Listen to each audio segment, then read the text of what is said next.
We're going to continue our analysis then of these latest developments by crossing to Scott Lucas, professor of U.S. and international politics at the Clinton Institute of University College Dublin. Hi again, Professor Lucas. It's not been so much time since our last conversation, though things have changed quite a bit now. Just 3 days ago, Donald Trump set that infamous 2-week deadline that we discussed yesterday, theoretically to give time to Iran to return to the negotiating table. So was that just smoke and mirrors? We don't know. It could have been to lull the Iranians into a false sense of security, the way that the U.S.-Iran negotiations up until 10 days ago made the Iranians think that Israel was not going to attack. But it could just simply be the chaos and the unpredictability of Trump. I think whichever answer you give to that, the fundamental here is that Israel played Trump. These were live negotiations over Iran's nuclear program with the sixth set scheduled for only a week ago in Oman. And what the Israelis did to the Trump administration, starting in mid-May, but especially by early June, was tell them, look, we're going to attack Iran anyway. Are you with us or not?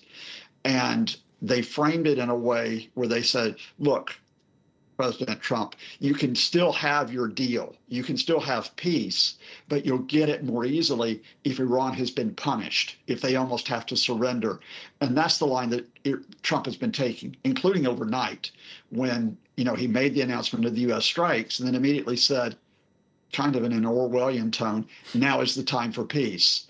The Netanyahu government has had a huge political success in manipulating Trump, which has then bolstered its military success so far against the Iranians. Now, that dynamic that you described there is all the more surprising because in line with a sizable portion of his MAGA base, numerous reports suggest that Trump indeed was initially opposed to those strikes. On top of that, there's a recently resurfaced clip from the year 2011 that hasn't aged well. Let's take a listen to that. Our president will start a war with Iran because he has absolutely no ability to negotiate. He's weak and he's ineffective. So the only way he figures that he's going to get reelected, and as sure as you're sitting there, is to start a war with Iran.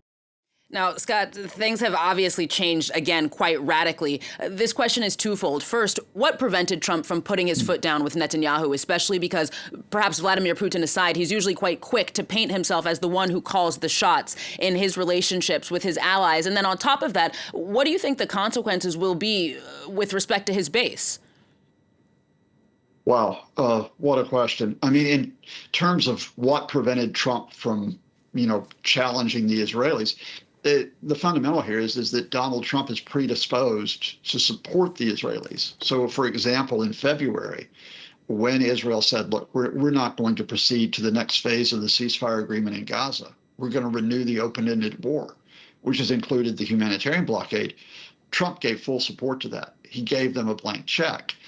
Now, with Iran, it was a bit different because Trump always has this wish for the photo opportunity, the wish to be, quote, the peacemaker. And there were other officials who told him, you can get this great accomplishment solving the Iran issue. That's why he temporarily pushed back Netanyahu. But of course, as those talks went on for weeks or even months, he didn't get that quick fix, that quick win. And that's when the Israelis could exploit the space.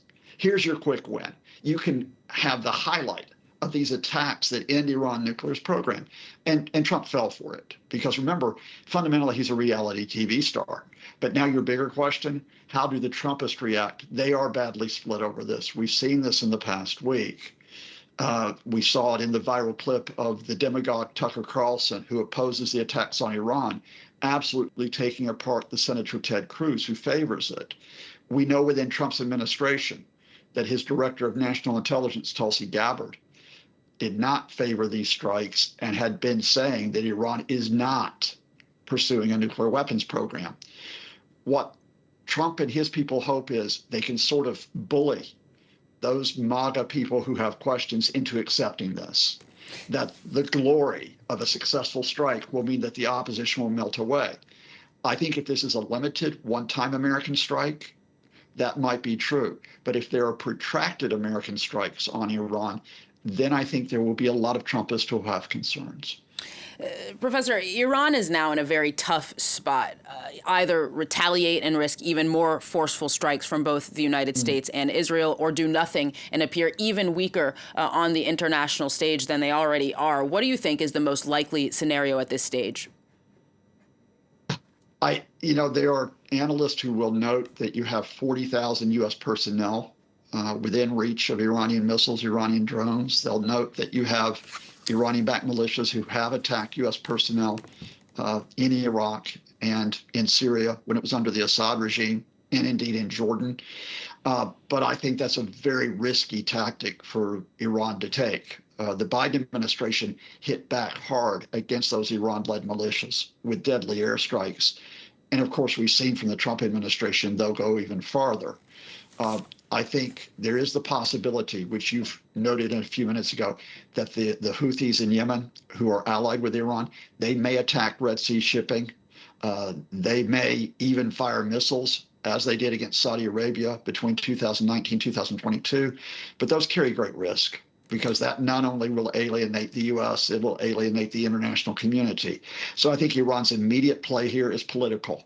Appeal to Europe, and appeal especially to the Gulf states. Say to them, we are the victim here. We are not the threat.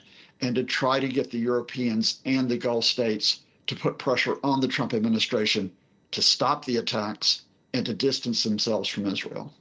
Professor Lucas, I'd like to finish with a last question on the fact that all of this is ostensibly, in response to Iran's nuclear program, claims that it's developing a nuclear weapon. But Israel is currently the only country in the Middle East with nuclear weapons. It's also a notoriously secretive program, though the Center for Arms Control and Non-Proliferation believes that they have at least 90 warheads and capabilities to produce hundreds more. So is there a double standard here? Yes. I mean, there is, and that's been the case for decades, not specifically because of Iran, but because of Israel's position amongst Arab states with whom there have been numerous wars. The French initially built up Israel's nuclear program. Then it got support from the United States, especially after 1967. So when the Islamic Republic, after the 1979 revolution, declared that the Zionist regime was an enemy, perhaps a mortal enemy. To be frank with you, the Iranians' leadership put themselves in the position of that double standard. Israel got the pass that it was defending itself against an Iran that did not recognize its existence. There'll be those out there who'll say it's not fair, they'll say it's not just, it's not moral. It's just simply the pragmatics that Israel gets a relatively free pass on its nuclear program, whereas Iran is always under the microscope. Professor Scott Lucas from University College Dublin, always a pleasure. Thank you very much.